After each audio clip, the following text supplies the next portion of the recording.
ایک ایسا قلعہ جہاں پر بادشاہوں کی رہائشگاہ تھی، وہ تمام تر آسائشیں فیسلٹیز موجود تھی جو کہ کسی 5 اسٹار میں بھی مناسب۔ آخر یہ قلعہ موجود کہاں ہے؟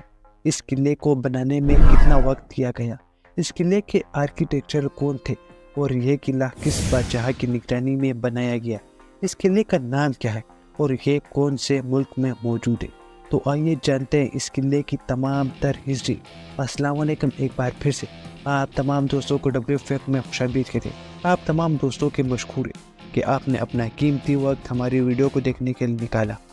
اس قلعے کا نام دی ریڈ فورٹ ہے، یعنی لال قلعہ، جو کہ بادشاہوں کی مرکزی رہائشگاہ کے طور پر کام کرتا تھا۔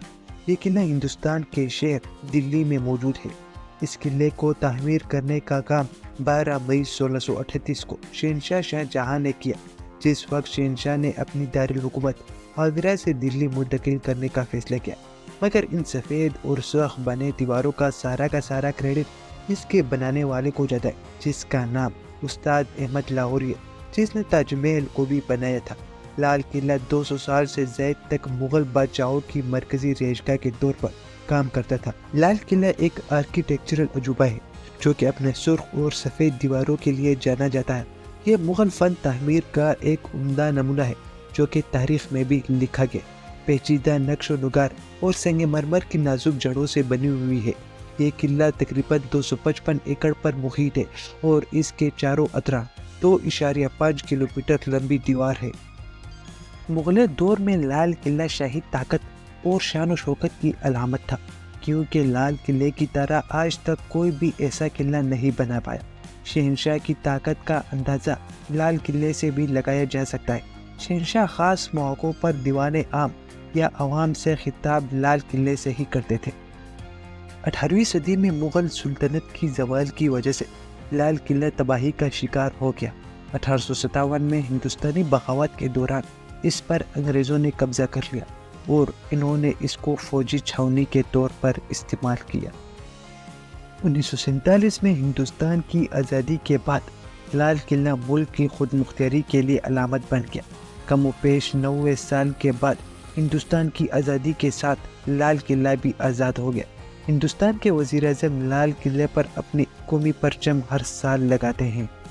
2007 میں لال قلعے کو اس کی ثقافتی اور تاریخی اہمیت کو تسلیم کرتے ہوئے یونیسکو کے عالمی ثقافتی ورثہ کے طور پر نامزد کیا گیا۔ یونیسکو ایک ادارہ جسے اقوام متحدہ کی طرف سے کسی تنازع چیز کو قانون کی شکل دیتا ہے۔ 1747 میں نادر شاہ نے مغلوں پر حملے کیا اور قلعے کو لوٹ لیا۔ پھر 1857 میں آئے باغی نے اس قلعے کو اپنا ہیڈ کوارٹر بنا دیا اور یہ نظام اسی طرح 1947 تک چلتا گیا۔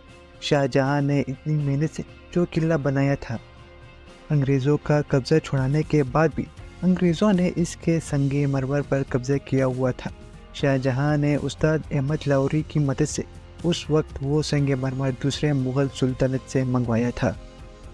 شاہجہاں ہمیشہ اس گیٹ سے نماز پڑھنے کے لیے جاتے تھے۔ شہنشاہ نے اپنی زندگی کے 38 سال اس قلعے میں گزارے اور پھر 22 جنوری 1667 کو انتقال کر گئے۔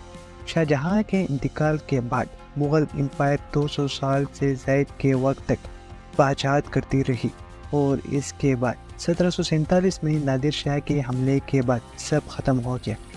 پھر 1947 میں ہندوستان کی آزادی کے بعد لال قلعہ پھر سے آزاد ہو گیا۔